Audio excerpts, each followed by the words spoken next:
Voilà, le webinaire va commencer. Vous commencez à rentrer. Vous êtes plus de 260 inscrits à ce 35e webinaire du SEMA. Donc, on va prendre le temps pour que tout le monde puisse se connecter. Il y avait déjà plus de 60 personnes dans la salle d'attente. Donc, pendant que vous vous connectez, n'hésitez pas à indiquer dans le chat, dans le fil de discussion, d'où vous nous regardez. Parce qu'après, on va faire une petite carte grâce à Hélène, qui est toujours là, la cofondatrice du SEMA, où on va indiquer un peu qui a assisté au webinaire. Et vous pourrez, si vous avez l'opportunité de rester l'heure 30 du webinaire, vous pourrez avoir une attestation de formation dans le lien qu'Hélène va mettre dans le fil de discussion. Donc, je vois au niveau du chat les personnes qui indiquent. En général, on est à l'international. On a à peu près toute la France, l'Europe, l'international. Et là, comme on bat des records d'inscription, avec un peu de chance, on aura vraiment le monde entier qui sera représenté. Alors, c'est notre premier webinaire après les vacances. Et si on bat des records d'inscription, ce n'est pas pour rien.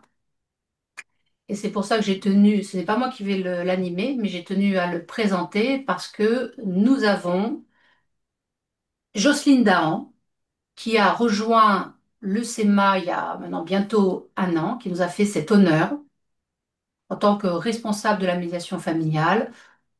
Et c'est un poste très très modeste parce que, comme je lui ai dit mille et une fois, j'aurais préféré qu'elle soit présidente d'honneur, mais dans son immense modestie, elle a refusé. Donc j'espère qu'on pourra le faire un autre jour. Et c'est grâce à Jocelyne que je pense qu'on a tous ces inscrits, parce qu'on a battu des records. Je crois que c'est avec Jacqueline Moreno qui nous avait rejoint aussi, qu'on avait atteint un très grand nombre d'inscriptions.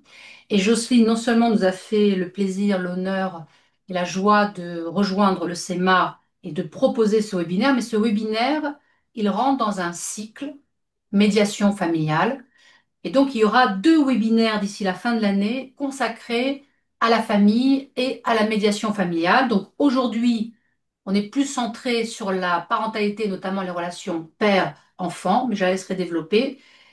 Et le 29 novembre, il y aura le dernier webinaire de l'année 2025, animé par Jocelyne aussi, avec l'adolescence. Donc, on va centrer plus sur une période clé de la famille, qui est en elle-même un processus à part entière.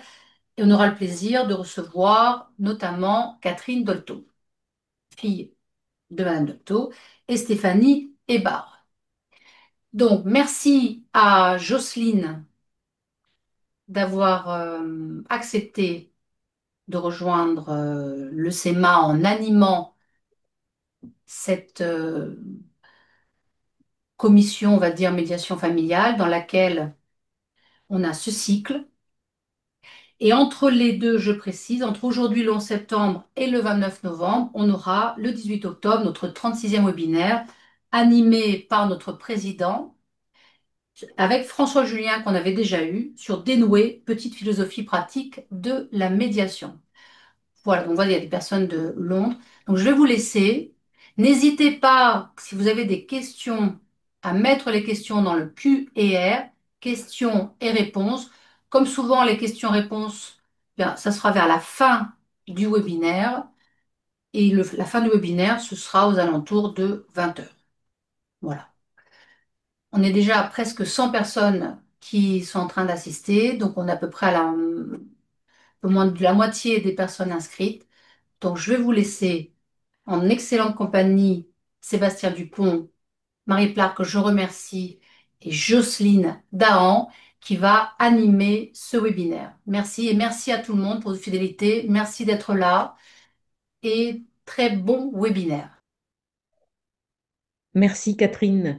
Je vois passer plein de noms et je ne peux pas saluer tout le monde. J'ai vu mon amie Lorraine Fillon du Québec, Marianne Souquier du côté du sud-est. J'en ai vu plein passer. Je ne peux pas dire bonjour à tout le monde.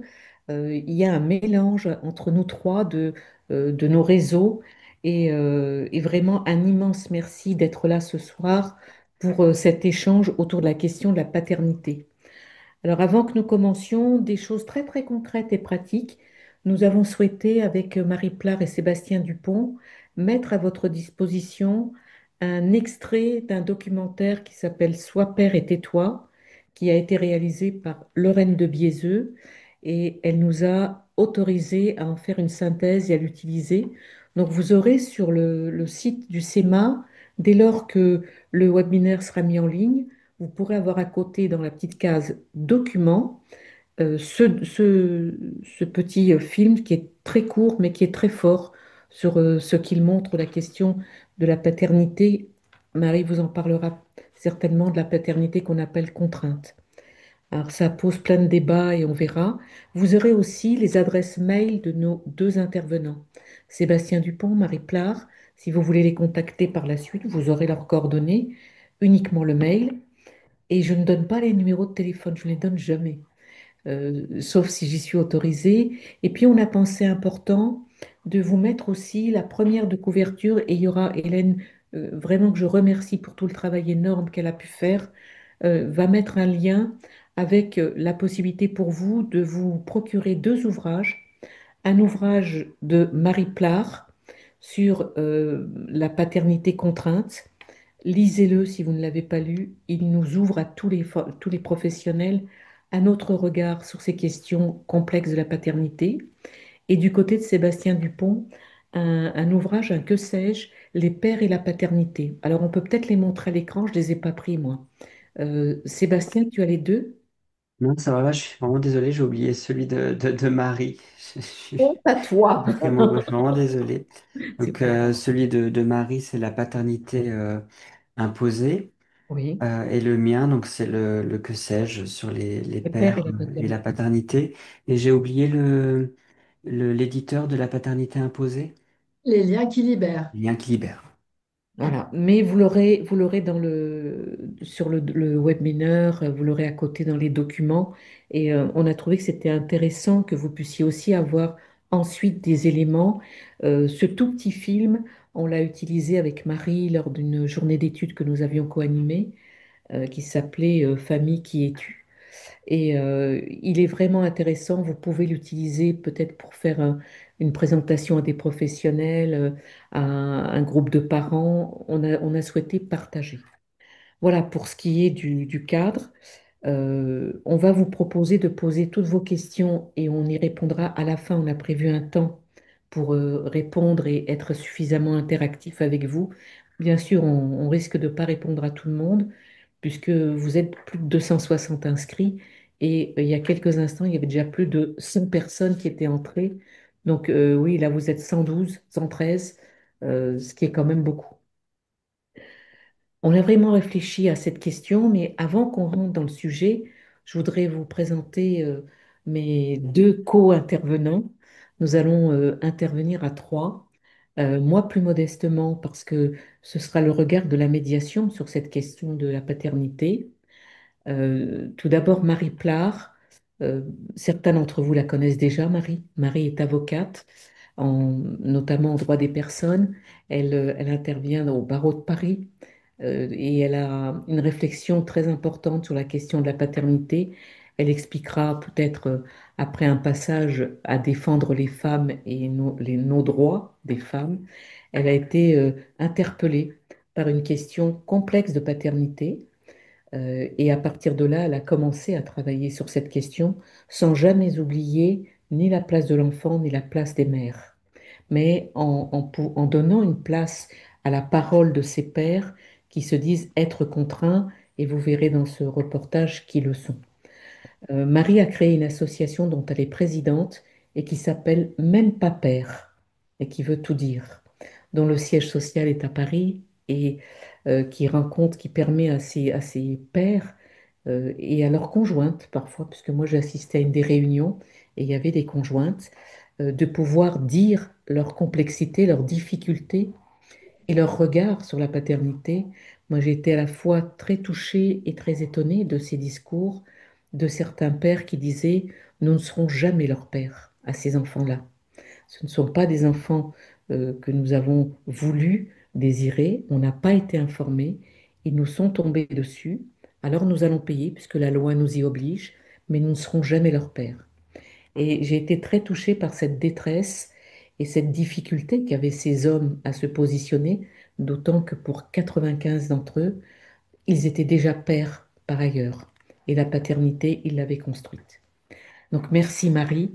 Et c'est une très jolie rencontre il y a maintenant quelques années qui me nourrit beaucoup et dans mon métier de médiateur et aujourd'hui de formateur, qui me permet d'avoir un autre regard sur les relations complexes.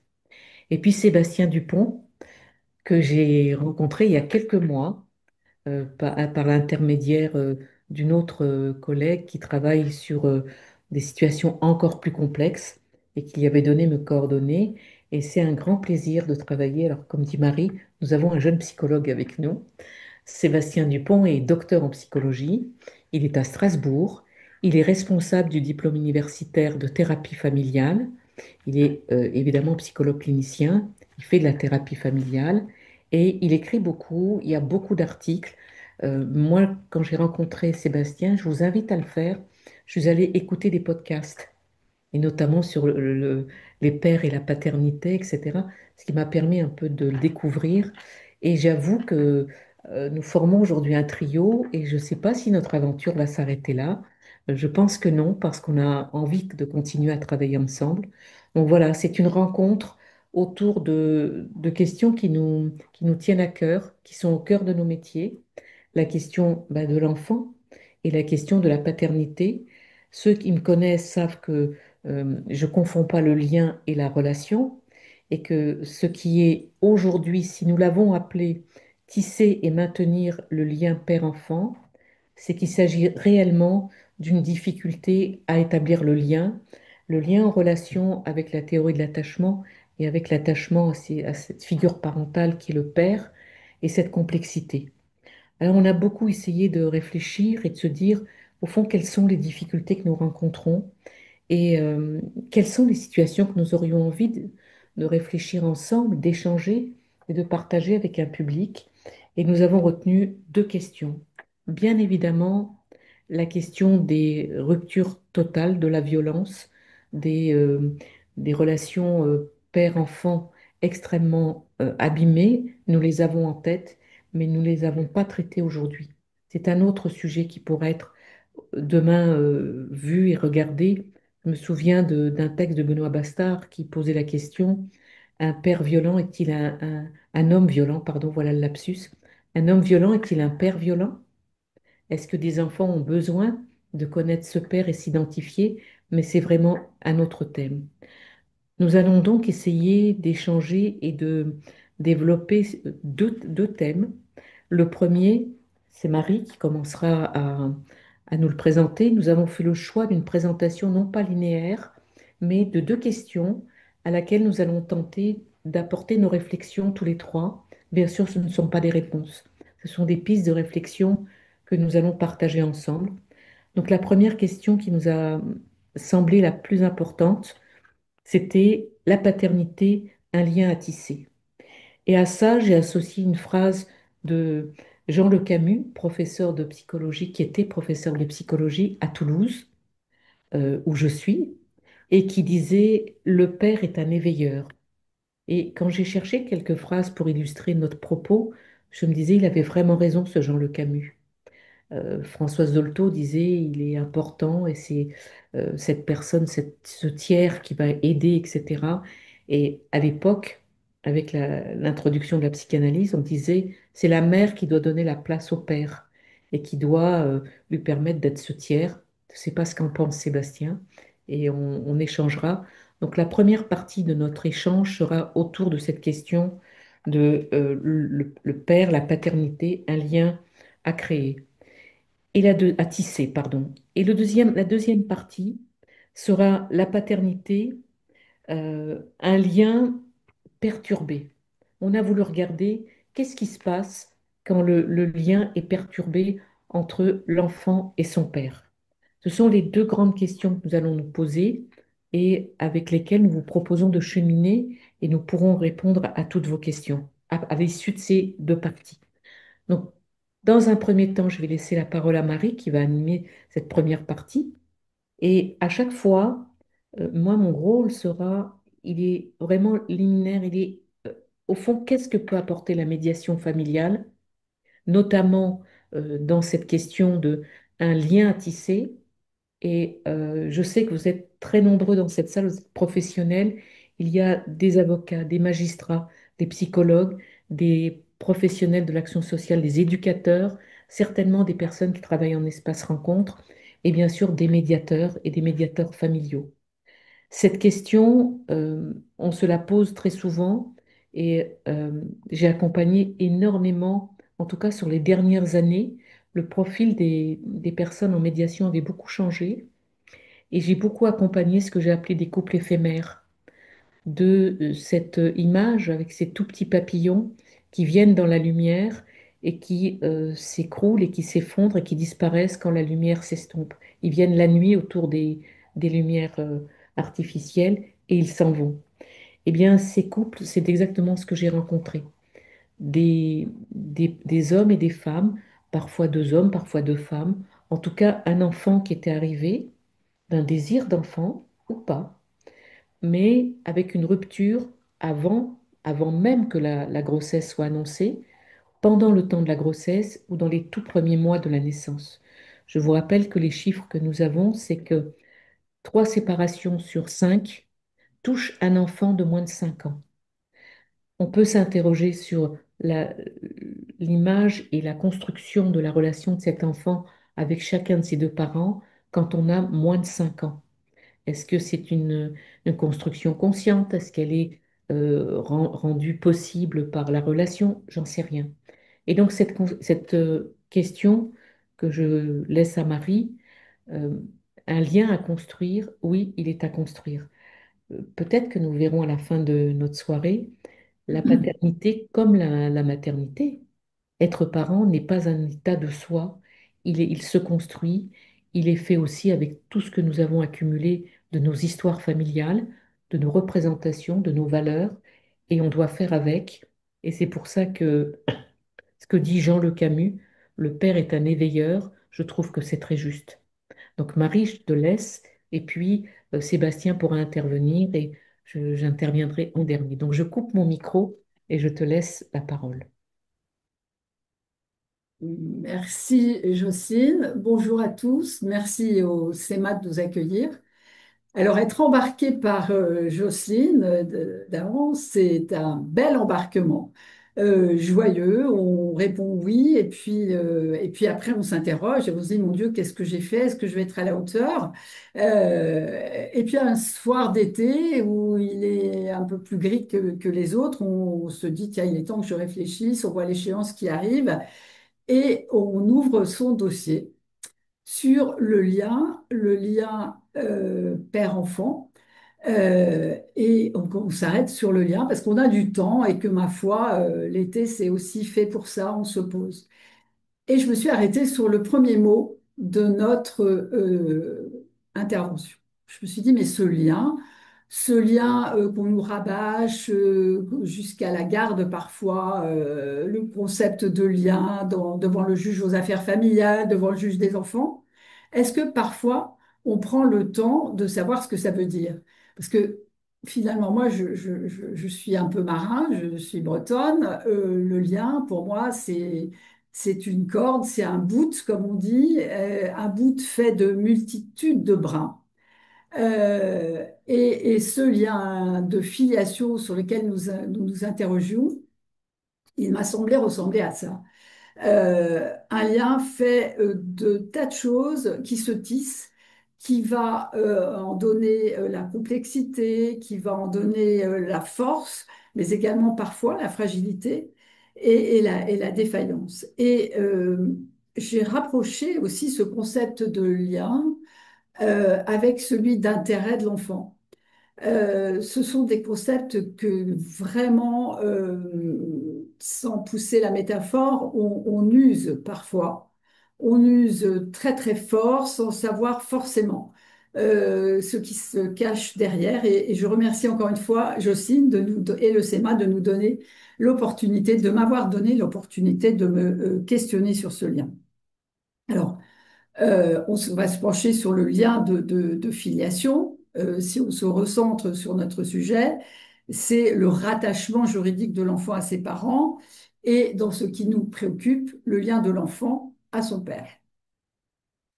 J'ai quand même l'impression que ce lien, il est un peu malmené et il a parfois du mal à suivre, en tous les cas la loi a du mal à suivre et les professionnels ont aussi du mal à suivre la métamorphose de la famille, la composition un peu éclectique auquel nous sommes confrontés et qui vont surmultiplier les difficultés. En tous les cas, d'après ce que j'ai pu travailler cet été, comme je vous disais ce soir de grisaille, il m'a semblé que ce lien de filiation, il avait trois composantes, trois brins principaux. La biologie, le juridique, l'affectif et le social. Alors, la biologie, jusqu'ici, c'était relativement simple. Un père, une mère. Alors, la mère, c'est certain, le droit romain nous l'avait déjà dit. Le père, c'est un peu plus flou.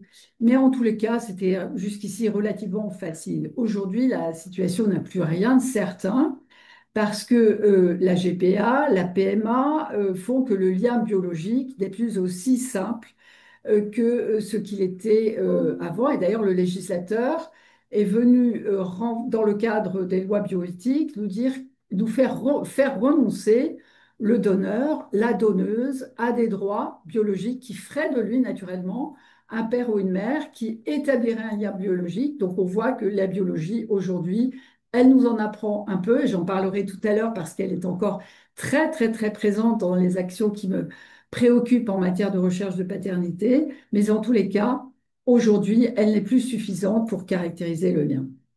Alors le lien juridique, il est établi par la reconnaissance, la loi, notamment dans le cadre de la PMA, présomption de paternité ou une décision de justice, une reconnaissance, une action en recherche de paternité, l'adoption, l'acte de notoriété.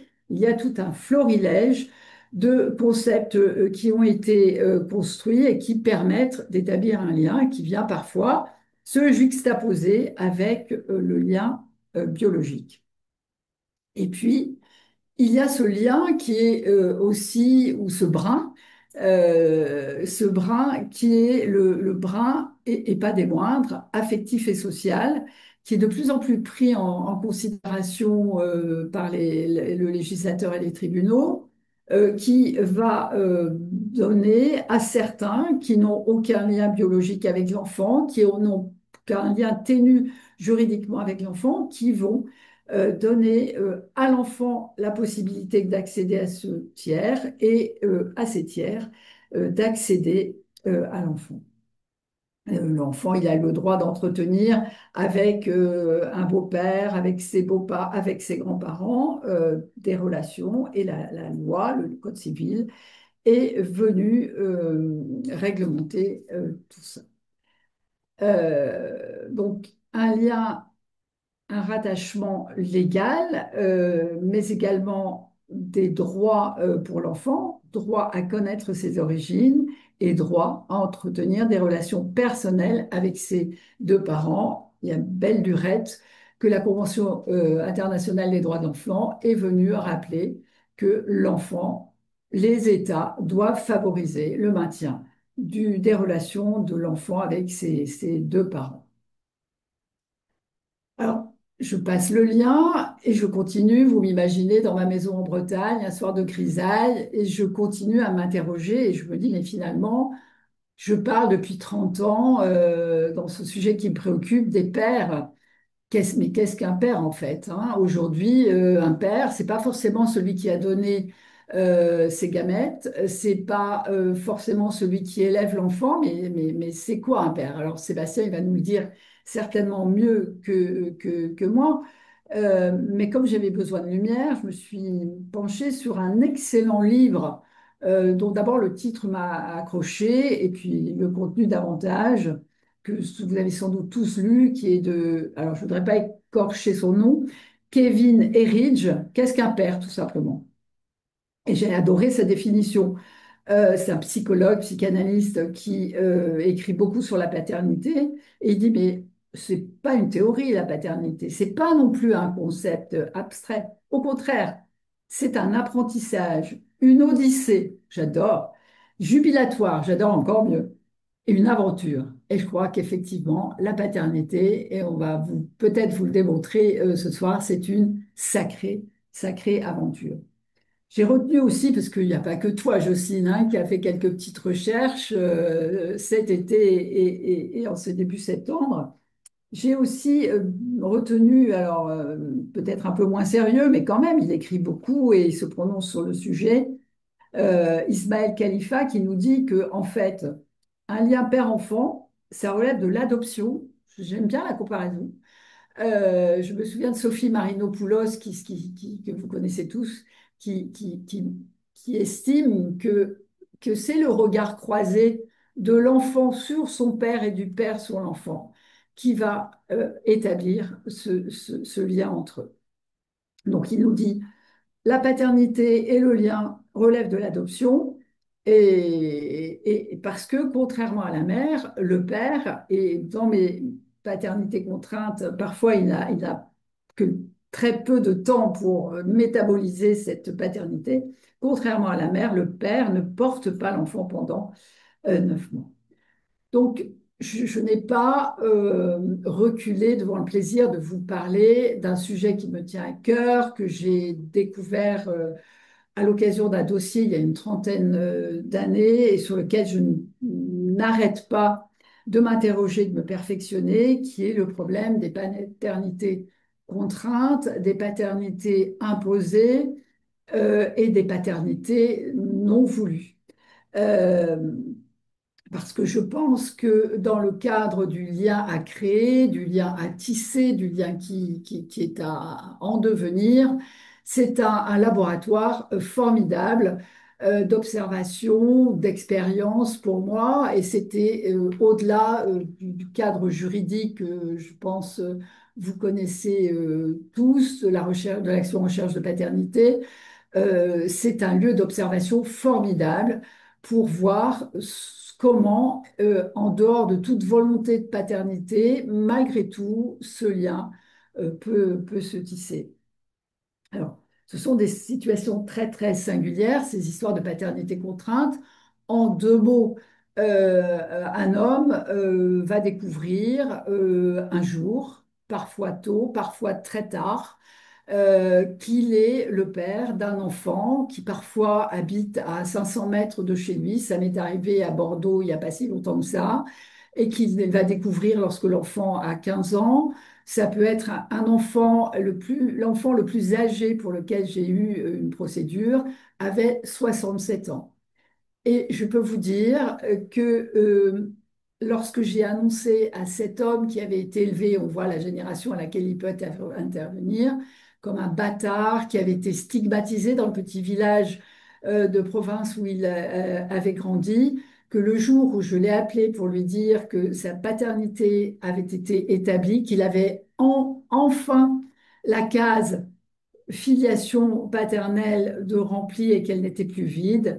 Je l'ai entendu exploser en larmes au bout du téléphone et appeler sa femme pour lui dire, j'ai un papa, j'ai un papa, j'ai un papa.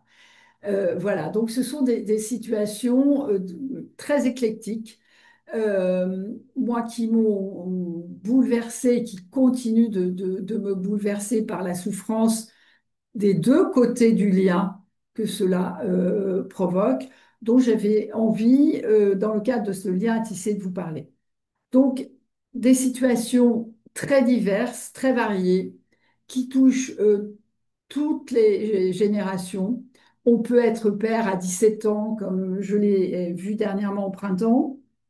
On peut être père à 84 ans, pardon, ça va suffire, à 84 ans, comme je l'ai vu il y a 2 ans, et le découvrir effectivement dans des conditions toujours très d'étonnement, de sidération. Alors, des situations douloureuses, je n'ai pas besoin de vous le décrire, dans lesquelles les enfants sont souvent violemment rejetés. Et je peux peut-être faire une première observation, puisque nous sommes dans le cadre du SEMA. je déplore en tant qu'avocate. Donc l'action, elle appartient à l'enfant. C'est l'enfant qui vient rechercher son père. L'article 327 du Code civil le prévoit expressément. Le texte fait une petite ligne. Elle est sans appel. Seul l'enfant peut, est titulaire du droit de rechercher son père. Quand il est mineur, il est représenté par sa mère.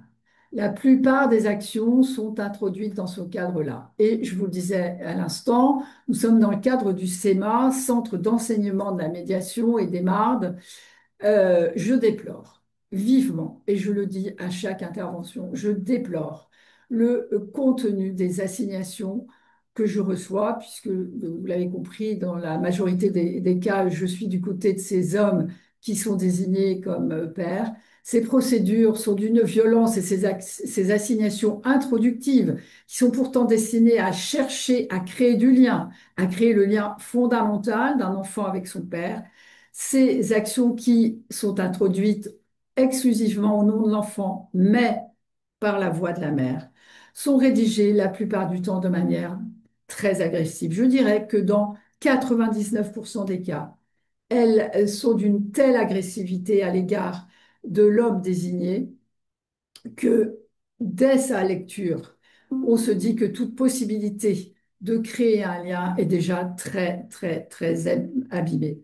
Et je vous raconterai quelques anecdotes, peut-être si j'en ai le temps, mais est rare que ces procédures-là, introduites sur ces modes-là, aboutissent à créer un lien durable ou un lien satisfaisant entre cet homme et cet enfant-là, et ils ne sont pas tous forcément dans le rejet, et j'avoue que j'ai beaucoup appris. J'ai beaucoup appris et je me suis fait, non pas superviser, mais très, très aidée, et on continue d'ailleurs, parce que ce qui est posé sur mon bureau et parfois dépasse largement le cadre de mes compétences d'avocat, parce que parfois je suis la seule à être dépositaire du secret. Et ces assignations sont souvent l'occasion de bouleversements psychiques chez ces hommes-là. Et donc, j'appelle à l'ordre. Et désormais, je vais étendre mon réseau sur Sébastien et ses compétences formidables que j'ai pu découvrir. Je me fais aider tant, effectivement, cette boîte de Pandore que la procédure va ouvrir est souvent terrible et lourde de retentissement pour ce que j'en vois du côté des hommes, mais bien évidemment du côté de ces enfants-là. Donc, je disais, nous sommes dans le cadre du CEMA. Et si une toute petite réforme pouvait être, et Dieu sait si je l'appelle de mes voeux depuis longtemps, faite en matière de recherche de paternité, c'est qu'il ne devrait être strictement interdit de régler ses comptes quand on est la mère de cet enfant avec son ex-compagnon, avec son ex-conjoint, avec cette ex-rencontre parfois très fugace dont est peut-être né cet enfant-là. La rédaction de l'assignation devrait être encadrée et surtout, une médiation préalable devrait être obligatoire. Elle devrait être obligatoire, non pas avec la participation de la mère, mais avec la participation de l'enfant, assisté par un tiers de confiance, je ne sais pas qui il pourrait être, peut-être un médiateur, peut-être un psychologue, peut-être un expert, peut-être, je ne sais pas. Mais en tous les cas, je pense, et je ne sais pas si quelqu'un ici peut m'entendre et avoir autorité pour faire passer le message. J'ai tenté de le faire, mais c'est très difficile aujourd'hui de faire entendre la voix des hommes dans un contexte où la parole est libérée sur un certain nombre de violences, où les hommes sont à juste titre appelés à se remettre en cause. Mais en tous les cas, si je peux être entendue, c'est que ces procédures-là, de grâce, ne doivent plus avoir cette violence-là qui empêche le lien, qui font que le lien ne peut se tisser tellement cette procédure est instrumentalisée, mais sans doute malgré elle, parce que ces femmes-là, parfois abandonnées, parfois délaissées, parfois dans des situations terribles, se servent de la procédure qui, encore une fois, n'appartient qu'à l'enfant pour régler leur compte dans une relation qui a dysfonctionné. Et là, on a déjà tout perdu et c'est fichu. Ces procédures-là, il faut savoir, pour un lien qui est à tisser, elles sont longues. Elle passe par une première étape obligatoire. Depuis le 28 mars 2000, la Cour de cassation, par une série d'arrêts formidables, a dit que préalablement à tout débat sur la filiation, une expertise biologique doit être ordonnée. On en revient à mon introduction. La biologie, la fameuse biologie. Donc, ce qui peut être écarté dans le cadre de la GPA, de toutes ces nouvelles conceptions de l'enfant, façon de concevoir un enfant, en ce qui concerne les paternités contraintes, c'est la parole d'évangile. On va chercher l'ADN et on va, par la peau de son ADN, essayer de ramener cet homme dont on a souvent dit qu'il était lâche, qu'il était abandonné, qu'il était ci, qu'il était ça. Bon, vous imaginez déjà la représentation du père à l'égard de l'enfant, eh bien, cet homme-là, on va le chercher par la peau de son ADN et il n'a qu'une obligation, donner son ADN. Et s'il ne le donne pas, de toute façon, il sera désigné comme père parce que dans le dossier, on va trouver un certain nombre d'éléments de preuve, parfois extrêmement tenus, comme quoi il a pu avoir une relation avec la mère pendant la période légale de conception qui est étendue depuis Napoléon. Et je pense que là, notre législateur, il aurait peut-être à prendre un petit cours de sciences nat. En tous les cas, la période légale de conception, elle est aujourd'hui encore désignée dans la loi comme étant la période qui précède de 300 jours à 180 jours la naissance de l'enfant. Donc il suffit, et j'ai tous les dossiers illustrant cette situation-là. Il suffit parfois d'une simple carte postale, d'un témoin, et Dieu sait s'il y a des difficultés avec les témoignages dans ces affaires, qui nous dit que cet homme-là a été vu à une terrasse de bistrot, a été vu à tel endroit avec cette femme-là, et à défaut d'ADN, l'homme sera désigné comme étant père. Donc, vous avez compris par ce petit emportement ou cette petite colère que j'ai pu exprimer à travers l'écran que j'aspire effectivement à ce que ces procédures-là fassent l'objet d'une médiation préalable et tombe avant de tomber entre les mains du tribunal, tombe dans un environnement peut-être plus serein et plus propice à la fabrication d'un lien qui est refusé, qui n'a pas été rêvé, qui n'a pas été voulu et qu'on vient imposer à cet homme-là. Et je vais essayer de terminer. Je regarde mon timer. J'ai presque dépassé mon temps de parole, mais je vais terminer par une petite note d'optimisme parce que effectivement, il arrive fort heureusement que désigner père, parfois à minimum, d'ailleurs, à 3 ans après la naissance, puisque c'est le délai de procédure qu'il faut, certains hommes métabolisent, se saisissent de la paternité, en fassent quelque chose, et je me souviens d'un un papa qui vraiment refusait très très violemment l'idée même d'être père avec cette femme-là. M'avait envoyé au moins en plein été une photo de lui sur la plage en maillot de bain avec cet enfant dont il ne voulait même pas que je lui donne ni le sexe ni le prénom lorsque la procédure a été introduite. Alors j'avais d'autres choses à dire sur le lien à créer, mais je vais passer la parole à Sébastien en m'excusant d'avoir dépassé de quelques minutes le temps qui m'était accordé. Pardon Sébastien. Merci Marie, et bonjour à toutes et à tous. Merci au SEMA pour l'invitation, merci à Jocelyne. Je suis ravi de participer à ce temps d'échange avec vous. Alors, en toute simplicité, je peux rebondir un peu sur les propos très intéressants de Marie.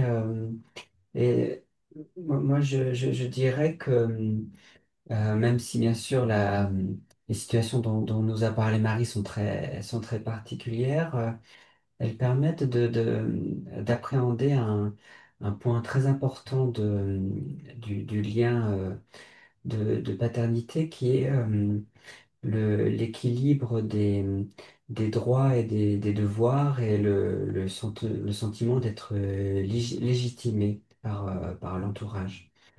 Et au final, sans trop simplifier, ce dont nous parle Marie, c'est de situations où des pères ont des droits, pardon, ont des devoirs, au contraire, sans droit. Euh, bien sûr, on pourrait faire beaucoup de considérations sur ce sujet, juridique, historique, anthropologique. Moi-même, pour le que sais-je, j'ai lu beaucoup d'histoire de la famille et l'histoire de la paternité. J'ai appris beaucoup de choses sur tous les rituels qui ont pu entourer l'établissement de la paternité dès l'Antiquité, chez les Romains, en Gaule, au Moyen Âge. Vous connaissez peut-être ces rituels fascinants de couvade où les hommes qui devenaient pères simulaient des douleurs d'accouchement et recevaient des soins normalement dus aux parturientes. Ces rituels qui faisaient qu'on donnait comme premier linge au bébé une vieille chemise du père, des diètes que pouvaient observer les pères pendant plusieurs mois après la naissance de l'enfant. Et un élément que j'ai trouvé très intéressant dans tous ces rituels, c'est la dimension bon d'abord symbolique, c'est-à-dire que ce sont des rituels qui institutionnalisaient la paternité devant la communauté, et des rituels qui comprenaient une dimension de contrainte. Le père n'avait pas que des droits, il était aussi contraint. Même le pater familias romain, on parle beaucoup de ce rituel de reconnaissance de paternité devant sa demeure où il porte le bébé sur lequel il a droit de vie et de mort, etc. Bien, les historiens parlent de l'autre face de ces rituels qui est il est obligé de rendre compte des enfants qui naissent dans sa demeure et de les assumer en quelque sorte devant la communauté. Une fois qu'il les a reconnus, il doit les assumer. Et au fond, une idée qui revient chez beaucoup d'anthropologues et d'historiens, c'est, sans trop simplifier, c'est le lien comme l'a rappelé Marie, on sait toujours qui est la mère d'un enfant. Il y a quelque chose de, entre guillemets, avec beaucoup de guillemets, naturel dans le lien mère-enfant. Et pour plein de raisons, d'incertitude de paternité, etc., le lien au père doit être institutionnalisé et fortement dépendant de la culture. Euh, et peut-être que au fond, dans son livre, Marie parle de ces situations où des hommes ont des devoirs sans droit, c'est-à-dire doivent, n'ont pas la possibilité de refuser un lien de paternité, là où des femmes peuvent refuser un lien de maternité avec l'accouchement sous le secret. Et on pourrait dire que dans cet équilibre droit-devoir, les, les mères ont à la fois plus de devoirs. Je lisais encore des études qui montraient que les professionnels et les travailleurs sociaux sont particulièrement intolérants envers la négligence maternelle. Et d'un point de vue juridique, une femme ne peut pas quitter une maternité sans avoir reconnu l'enfant ou sans avoir décidé de s'engager dans un accouchement sous le secret. Alors que le père, on pourrait dire d'une certaine manière, est contingent, c'est-à-dire que rien ne le contraint à reconnaître sa paternité s'il n'est pas marié et si la mère ou l'enfant n'engage pas d'action en reconnaissance de paternité. C'est-à-dire qu'il a à la fois moins de devoirs et peut-être aussi moins de droits. Euh, et que sans doute les deux sont consubstantiels. Euh, c'est l'autre versant. Autant les travailleurs sociaux sont particulièrement intolérants envers les maltraitances paternelles, on ne le dit pas assez, mais ils sont parfois relativement tolérants envers les maltraitances maternelles. En revanche, ils sont beaucoup plus tolérants envers la négligence paternelle. C'est que le fait qu'un père ne s'engage pas, qu'il ne donne pas de nouvelles, qu'il ne se présente pas au rendez-vous, qu'il ne se présente pas à l'école, etc. Et on pourrait se poser la question, je sais qu'il y a beaucoup de juristes parmi vous, peut-être une question que je t'adresse Marie et une question que je vous adresse à tous. Du peu que je connais du droit de la famille, j'ai entendu un principe qui vient, je crois, du doyen Carbonnier. Le cœur du mariage, c'est la présomption de paternité, c'est donner un père à un enfant. Eh bien, peut-être qu'on pourrait dire que, on pourrait se poser la question à une époque où il y a de moins en moins de mariages, où la majorité des enfants naissent hors mariage, et où il y a beaucoup plus de séparations, etc. Ben, faudrait-il compenser ce manque d'institutionnalisation par d'autres principes? Alors que peut-être qu'il irait dans le sens contraire de ce que tu décris dans ton livre, Marie, c'est-à-dire, faudrait-il, comme c'est, je crois, le cas au Danemark, davantage contraindre, inciter les hommes à reconnaître leur enfant, davantage contraindre, inciter les mères à déclarer l'identité du père putatif. Je crois que c'est le cas au Danemark pour les mères qui font l'équivalent d'un accouchement sous le secret. Ou en tout cas, faudrait-il davantage contraindre les pères à se positionner? C'est-à-dire qu'il pourrait peut-être avoir le droit de refuser une paternité, mais il devra se positionner. Et, peut-être que je parle de ça, du fait que dans ma clinique, j'ai connu beaucoup de situations compliquées de mères, d'enfants, pour lesquels un père qui n'avait jamais soit reconnu l'enfant, soit honoré son droit de visite et d'hébergement, etc., restait parfois pendant des années dans une sorte de grille, dans une sorte de flou, où l'enfant ne sait jamais vraiment est-ce qu'il va être pris par son père ou pas, est-ce que le père va payer quelque chose ou pas, et il y a des pères qui vont, qui viennent. Est-ce qu'il ne serait pas utile, mais même psychologiquement, symboliquement, de contraindre ces pères à se positionner, à basculer à gauche, à droite, quitte à renoncer à certains droits, mais à ce que la situation, à un moment, soit plus claire pour la mère, pour les enfants et peut-être pour le père lui-même. Euh, et mon sentiment, c'est que tant que des institutions et des professionnels considéreront l'implication du père comme une option, beaucoup de pères continueront de considérer leur engagement comme une option.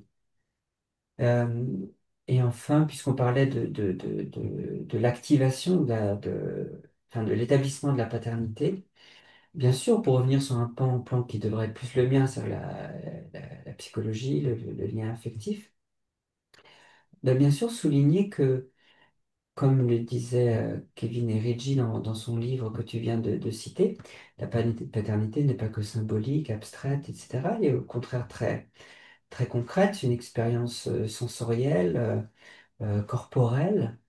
Et on a beaucoup de recherches aujourd'hui qui nous montrent les changements hormonaux qui peuvent s'opérer chez les hommes qui deviennent pères, même les changements neurophysiologiques qui peuvent s'opérer avec l'entrée en paternité et combien ces changements aident les hommes à devenir pères, être plus sensibles à l'enfant, plus tolérants, moins agressifs, plus patients, etc.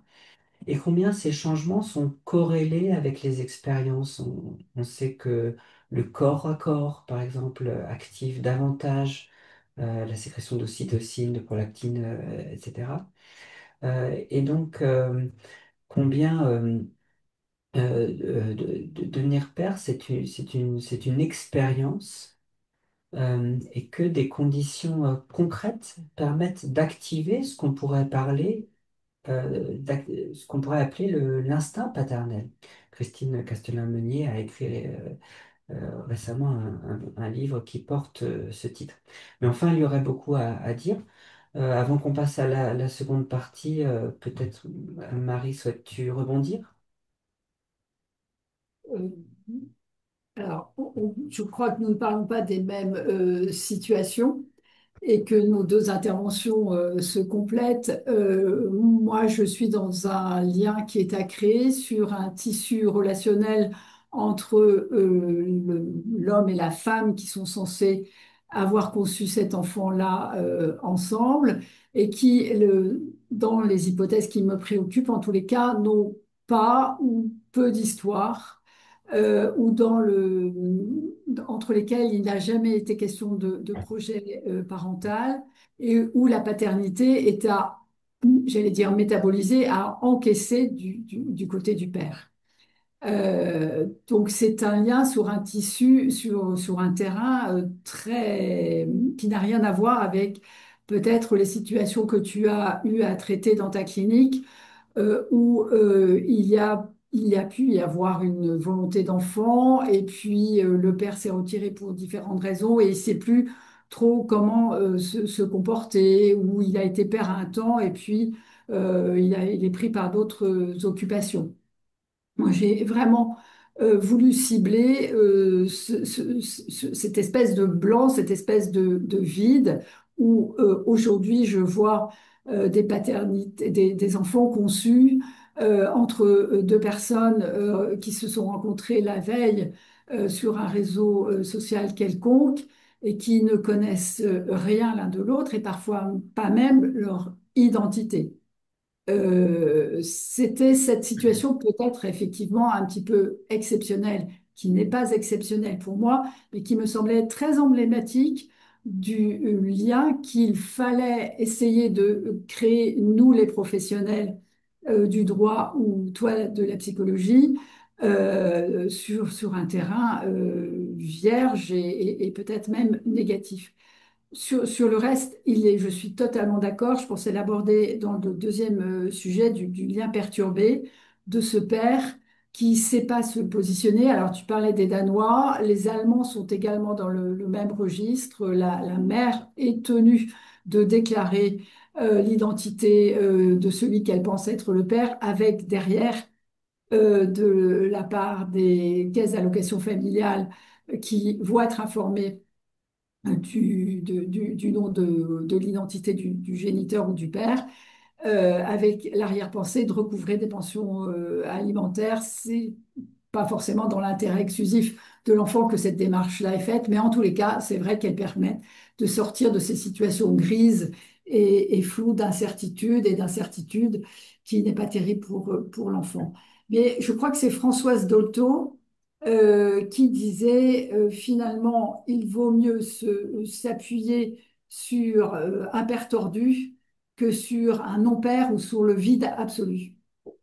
Alors, je vais reprendre à partir de ça, parce que justement, je voulais reparler de Françoise Dolto qui nous a tellement ouvert de portes et dire un peu où j'en suis là maintenant avant qu'on passe à la deuxième question. Il commence à y avoir beaucoup de questions de nos participants, il faut qu'on leur laisse la parole. Françoise Nous sommes Dolto, trop bavards. Nous sommes trop non, bavards. non. Françoise Dolto, dans son ouvrage Tout est langage, disait: l'enfant a le droit à son histoire, et je rajouterais, et il faut la lui donner, quelle qu'elle soit.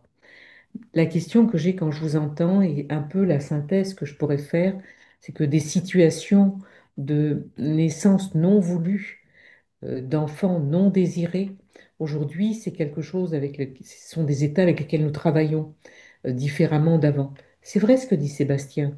C'est peut-être plus simple d'accepter qu'un homme n'ait pas voulu être père, qu'une femme n'ait pas voulu être mère. C'est très compliqué, en tout cas pour les médiateurs que nous sommes, quand je les interroge et que je leur demande, au fond, est-ce qu'une mère peut, pour vous, ne pas souhaiter cet enfant, ne pas vouloir avoir de relation? On voit que tout de suite, c'est dans l'autre sens que ça se passe. Le père, c'est pas trop grave, j'exagère. Mais la mère, c'est encore difficile dans les représentations que nous avons et dans notre inconscient collectif autour de la famille que d'accepter ce lâchage, entre guillemets, d'une femme vis-à-vis de son enfant. Les questions que je me pose, la question que je me pose en vous écoutant l'un et l'autre, c'est Peut-on construire un lien? Pour moi, un enfant ne peut pas grandir sur un seul pied. Il a besoin de savoir d'où il vient, peu importe la relation qu'il va construire. Mais combien j'ai reçu d'enfants qui me disaient, je ne sais pas à qui je ressemble. Quand on me demande, est-ce qu'il y a des antécédents médicaux? J'en sais rien. C'est le besoin de rencontrer. Et combien de médiations j'ai conduites où à la fin de la médiation, ce jeune disait à cet homme qui est son père de génétique, de naissance, je ne veux pas de relation avec toi, je voulais savoir d'où je venais. C'est ça le plus important.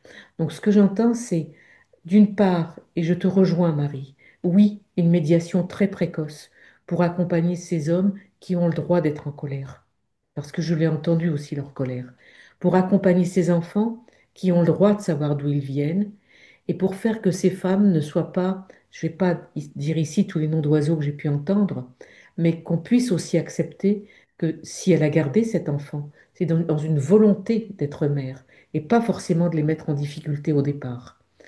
Oui, une médiation la plus précoce possible, ce qui veut dire de la part des médiateurs familiaux d'apprendre à travailler avec les enfants, ce qu'ils font de plus en plus et de mieux en mieux.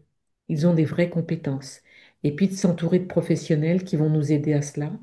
Et vraiment, la question de fond, c'est peut-on construire un lien?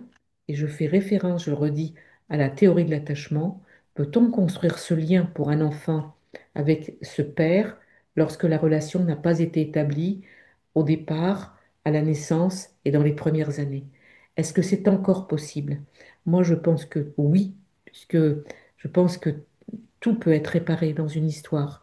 Je crois à la capacité des personnes de le faire, mais on va s'interroger sur la nécessité d'apporter des réponses et on le voit ce soir, de travailler ensemble.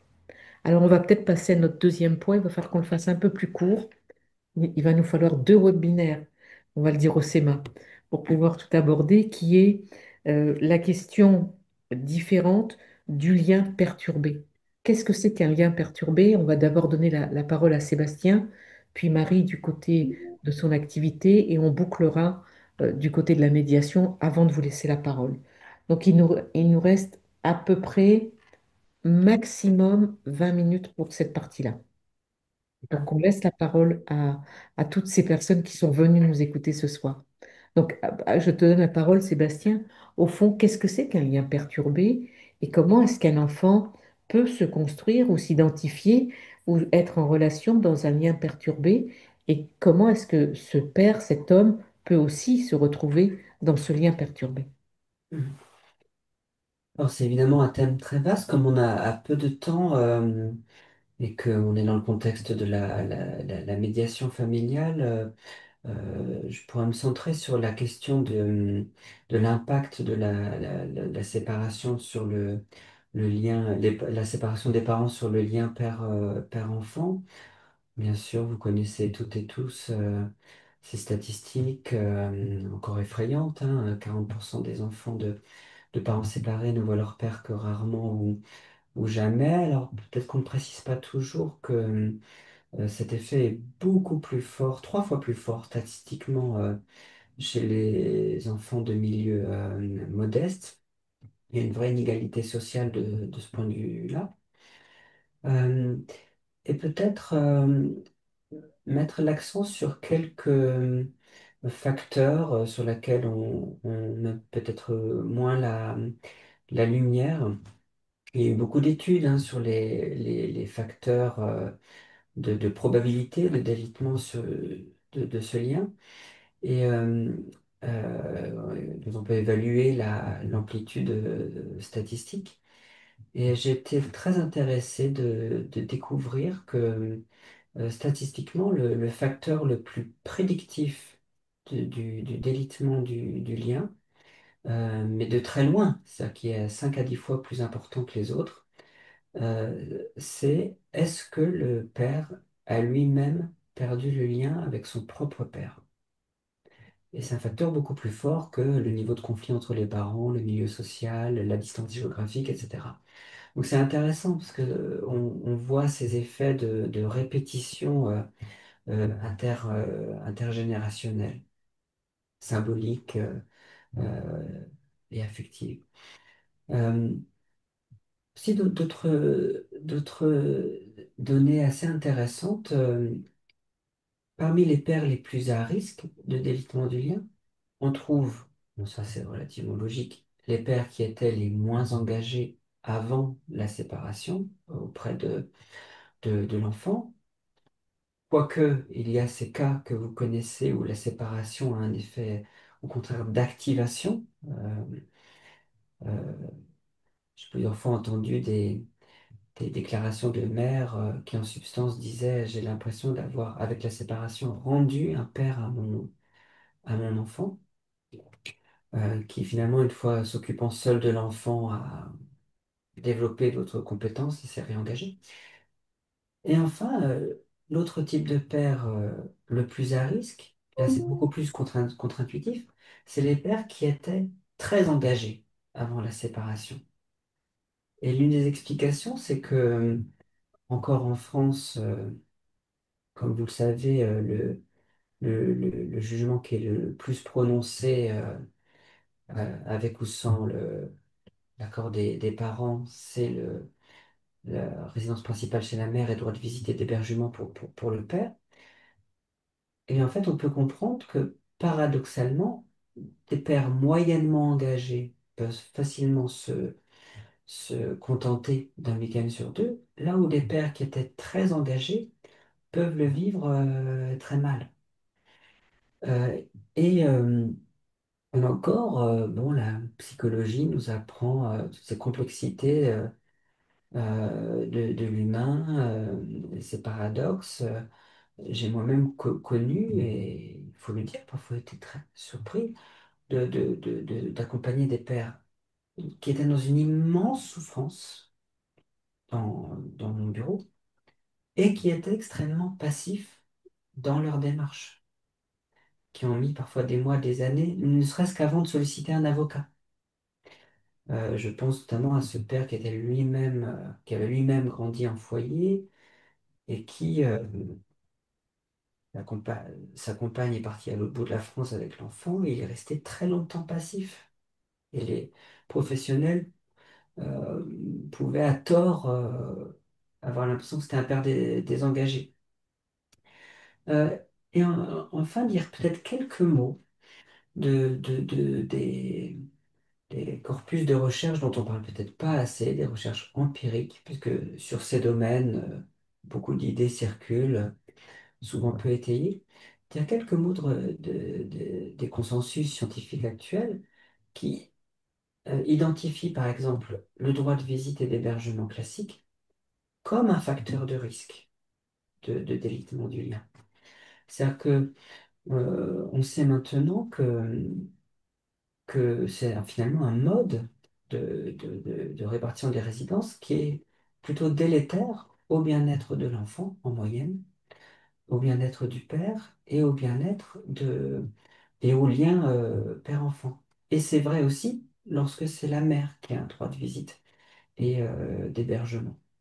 En fait, ce que disent les études, c'est que en deçà d'un tiers du temps de résidence, il est très difficile d'entretenir un lien satisfaisant.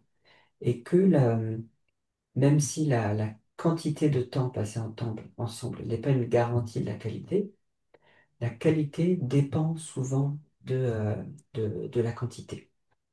On sait par exemple que chez les enfants, la quantité de temps qu'ils passent avec chaque parent est corrélée au sentiment de l'enfant de compter pour chacun de ses parents.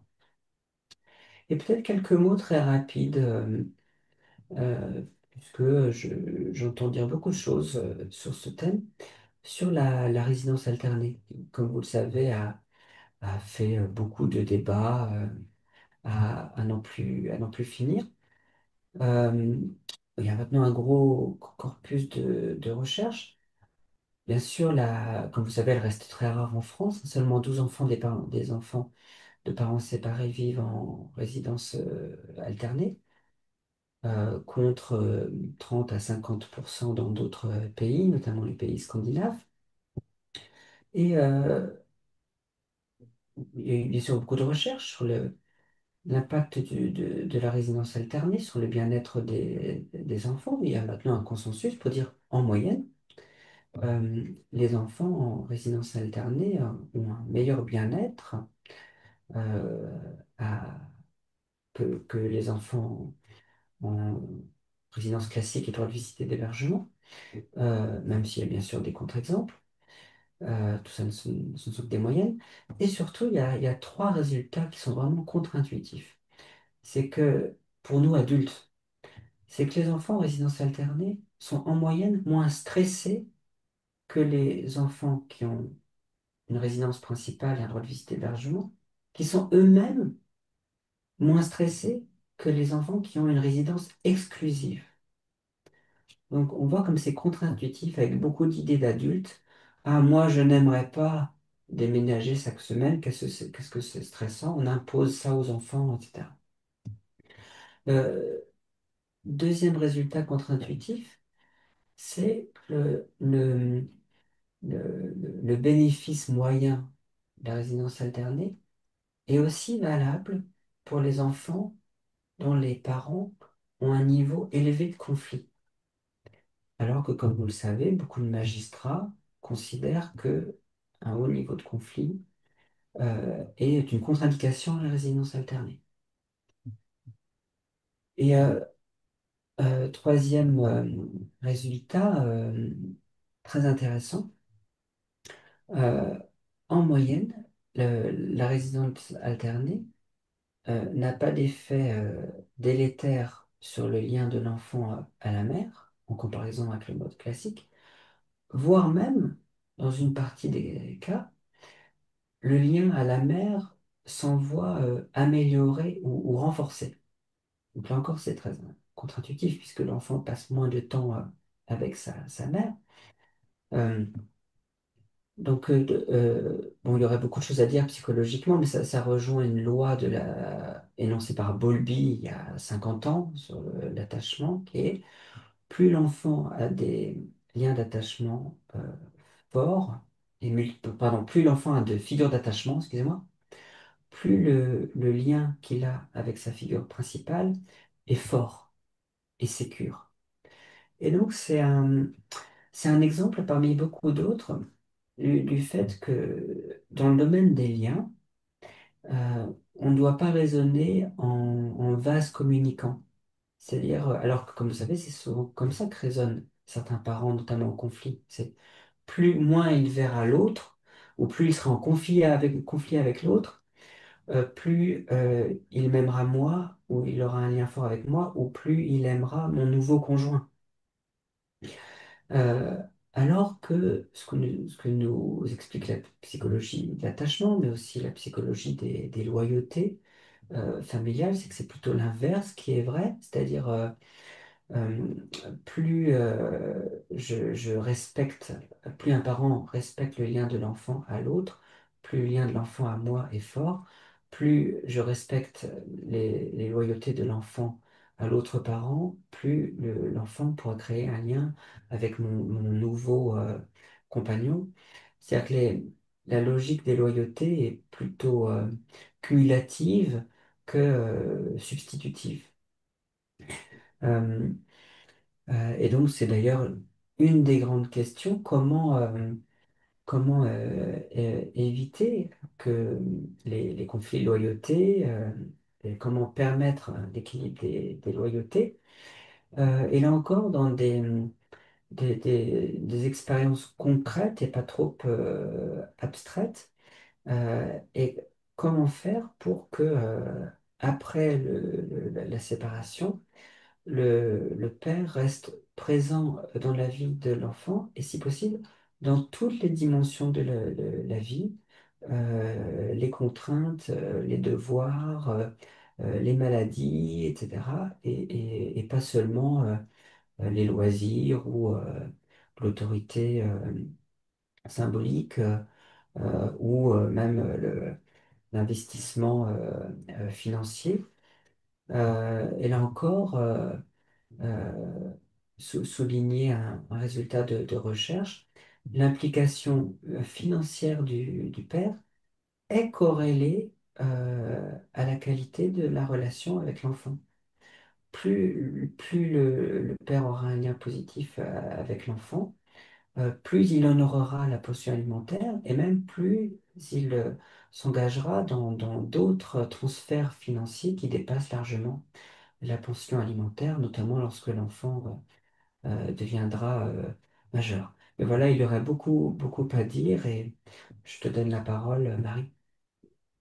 Très bien, je vais la prendre brièvement avec peut-être, Sébastien, une demande. Est-ce que cette étude que tu cites ou ces études que tu cites, il nous serait possible d'y accéder ou sont-elles trop techniques pour les auxiliaires du droit que nous sommes ou trop scientifiques et imperméables pour nous? En tous les cas, ces résultats qui, comme tu le dis, sont totalement contre-intuitifs, nous feraient le plus grand bien et dans l'aide à ces pairs qui viennent chercher notre aide en tant qu'avocats et nous en tant qu'avocats pour les répercuter devant les juges aux affaires familiales ou les juges des enfants.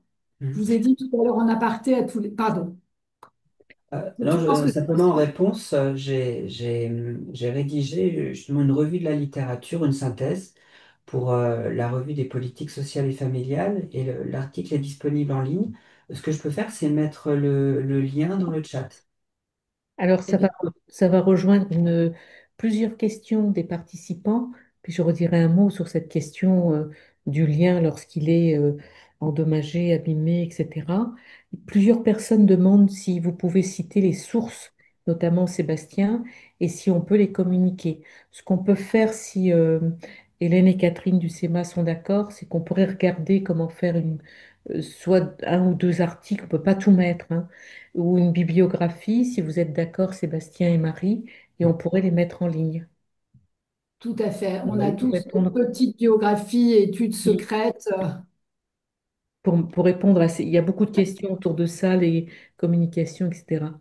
Ce qu'on voit et ce qu'on vient d'entendre là sur cette question du lien qui est un lien perturbé, c'est qu'en fait, s'il est perturbé, c'est qu'il existe déjà. Dans un premier temps, la question que nous avions, c'était peut-on tisser le lien? Comment tisser le lien? Là, maintenant, ce que l'on voit et ce qu'on vient d'entendre de ce que nous dit Sébastien, c'est qu'au fond, l'un des facteurs qui est le plus complexe par rapport au maintien de ce lien et à cette construction, c'est autour des séparations conflictuelles. C'est pas la séparation qui rend les choses difficiles pour l'enfant, c'est la manière dont les adultes vont gérer le conflit. Donc, on voit bien que il y a, puis alors les questions arrivent, on va être obligé de prendre que les questions maintenant.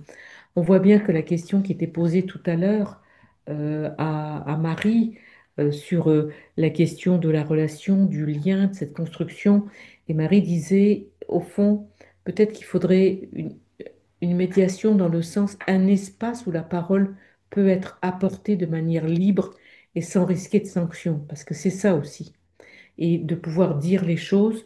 Ce que moi j'entends, c'est qu'effectivement, lorsque le lien est endommagé, lorsque le lien commence à être rompu, il faut très très vite que la parole se remette en place, qu'un professionnel intervienne. Et on dira tout à l'heure, peut-être dans les conclusions, ce que Marie appelait de ses voeux une réforme. On pourrait en faire une autre proposition dans les politiques familiales qui correspondent aujourd'hui aux besoins des familles. Donc, peut-être quelques questions. Alors, il y a des choses qu'on va pas pouvoir, sur lesquelles on ne peut pas répondre, qui sont très, très personnelles, comme une question sur le vécu d'une aliénation parentale et de savoir comment faire pour retrouver le lien avec son enfant. Je ne peux pas demander à Sébastien de faire une consultation en direct, ce serait trop impudique et trop irrespectueux à la fois pour la personne qui pose la question que pour l'enfant. Et on sait combien c'est difficile lorsque le lien est rompu, mais on ne peut pas là maintenant y répondre. D'autres posent une question, j'en prends quelques-unes, il y en a beaucoup, beaucoup. Euh, Comment est-ce qu'il y a eu un constat qui est de dire, au fond, pour les relations, je déteste ce terme de droit de visite et d'hébergement qui, pour moi, a une connotation carcérale. Quand on est dans la relation avec son enfant, on n'est pas dans quelque chose de séquentiel. Et donc, alors que quand une mère a l'obligation de présenter l'enfant au père, si elle ne le fait pas, et cette question arrive, je citais un exemple en off tout à l'heure dans la préparation, oui, moi j'ai déjà vu une mère condamnée et faire de la prison, être incarcérée pour un refus de présentation d'enfant qui a duré 5 ans. Et ce qui est dit, c'est, mais au fond, le père qui ne veut pas rencontrer son enfant, pour plein de raisons, n'a aucune sanction juridique. C'était, souvenez-vous, on ne va pas reprendre le débat, la proposition du président de la République du devoir de paternité. Je ne sais pas si on peut imposer la relation et ça me semble un peu complexe. Euh, d'autres, beaucoup de questions pour Sébastien. Tu parlais du résultat contre-intuitif. On te demande est-ce que tu peux définir le haut niveau de conflit? Est-ce que tu peux nommer... Alors les sources, on vous les mettra, hein. Donc peut-être cette première question pour toi, Sébastien. Est-ce que tu peux définir le haut niveau de conflit? Euh, alors, évidemment, peut-être que les situations là dont je parlais, ce n'étaient pas des situations de violence conjugale caractérisée.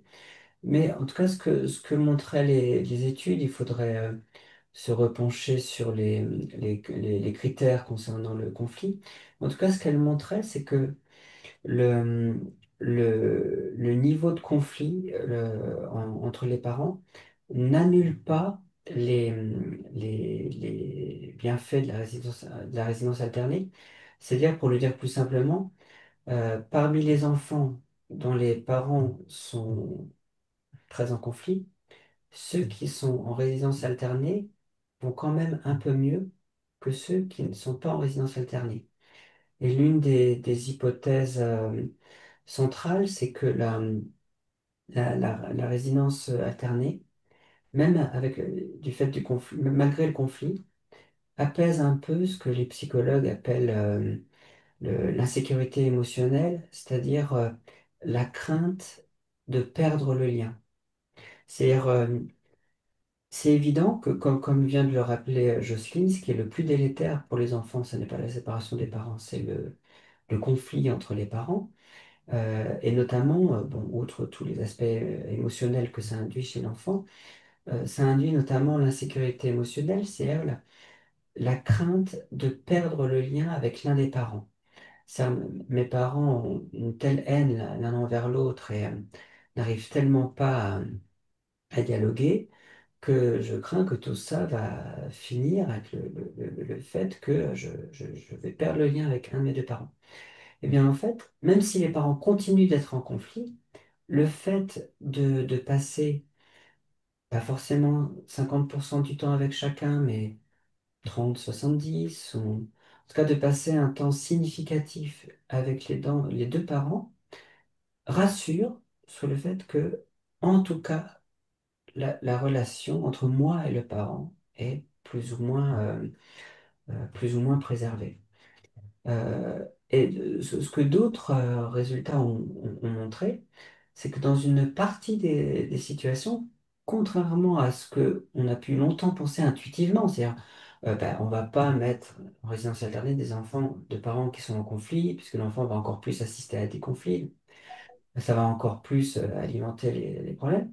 Eh bien, dans un certain nombre de cas, c'est plutôt l'inverse qui est vrai, c'est-à-dire la résidence alternée a plutôt un effet de diminution des conflits, notamment parce que les deux parents se sentent moins fragiles dans le lien à leur enfant, ont plus accès à des informations, plus accès aux institutions, accès à l'école, ont moins besoin de passer par l'autre. Et donc, là encore, contre-intuitivement, le plus de temps équilibré passé chez les deux parents dispense en fait un peu les parents d'avoir à dialoguer, puisque chacun a accès à l'enfant et à la vie de l'enfant plus directement, même si il y a dans bien des cas besoin de dialogue, et c'est une question, bien sûr, c'est le cœur de la question de la médiation familiale. Je Alors, peux prendre la parole. J'observe, je ne sais pas pourquoi, j'ai beaucoup de ces très hauts conflits à mon cabinet, peut-être l'âge et l'expérience. Euh, je constate quand même, Sébastien, désolé d'apporter une expérience négative par rapport à ce que tu expliques avec beaucoup de sagesse et vraiment, encore une fois, j'aspire à prendre connaissance de ces études. Moi, je constate quand même que quel que soit le mode de garde de l'enfant, résidence alternée, résidence exclusive au profit d'un ou d'autres parents, lorsque nous sommes dans le très haut conflit, et j'aimerais bien peut-être qu'on essaye de le définir, même l'exercice de la coparentalité est perturbé, c'est-à-dire que même si chacun des parents a le même temps de présence de l'enfant, et on en est parfois à des passages de bras à 5 minutes près, à des plaintes quand on a des débordements, etc., chaque modalité de l'exercice de l'autorité parentale donne lieu à un conflit. L'inscription à l'école. Là, au mois de juin, je suis sûre que comme tous nos confrères qui nous écoutent, j'ai été envahie de ces parents qui saisissent le juge en extrême urgence à bref délai parce qu'on n'est pas d'accord sur l'école, parce qu'on n'est pas d'accord sur les activités, parce qu'on n'est pas d'accord sur le choix du soignant, du médecin, du psychologue, et Dieu sait si les psychologues sont sollicités. Donc, j'entends que la garde alternée, et vraiment, je suis une partisane de la garde alternée depuis belle lurette, et avant même que ce soit prévu par la loi. Mais je ne suis pas bien sûre, hélas, que dans ces situations de très haut conflit, ça règle quoi que ce soit euh, pour l'enfant. dans les situations de très haut conflit, Mm. aucune modalité d'accueil ne peut fonctionner. La relation, elle est complètement endommagée. C'est un sujet complexe et les médiateurs familiaux, ils sont confrontés depuis qu'il nous a été rappelé que qu'après la Convention d'Istanbul, il nous était interdit Mm. d'accueillir des situations ou alléguées ou réelles de conflits. Or, on sait que dans les situations de séparation, c'est là qu'on trouve les conflits. Donc, c'est un peu compliqué, un peu paradoxal. Donc, on va pas, malheureusement, on ne peut pas reprendre complètement cette question. Toutes les questions qui nous viennent sont autour de rupture de relation. Comment faire pour faire respecter la rythmicité d'un enfant dans le besoin de rupture de lien avec son parent quand on est éducateur? Comment faire pour construire une relation lorsqu'on est dans un espace rencontre et qu'il y a des mois d'attente pour y avoir accès, etc. Il y a beaucoup de questions sur la question de la rupture de la relation qui peut entraîner cette rupture complexe pour l'enfant. Juste sur la résidence alternée, il y a un tout petit livre qui s'appelle Le livre blanc de la résidence alternée, sous la responsabilité et la coordination de Gérard Néran, et psychosociologue, et Chantal Zaouche-Gaudron, qui était professeur de psychologie. Vous trouverez aussi un article de Gérard Poussin qui explique et qui vient corroborer ce que dit Sébastien. La résidence alternée, ça ne veut jamais dire une semaine. Les chercheurs montrent que le plus important, c'est de mettre en place une relation fréquente et structurée qui permette à l'enfant d'avoir accès à ses deux parents et de manière très claire.